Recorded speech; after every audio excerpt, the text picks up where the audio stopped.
राजा बन्छु म तिम्रो बन है रानी दुवै मिली सजाउँला नि जीवन कहानी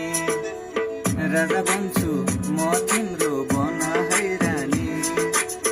दुवै मिली सजाउँला नि जीवन कहानी हाँसिदेऊ न माया तिमी नलजाई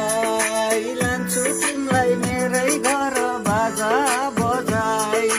हाँसिदेऊ न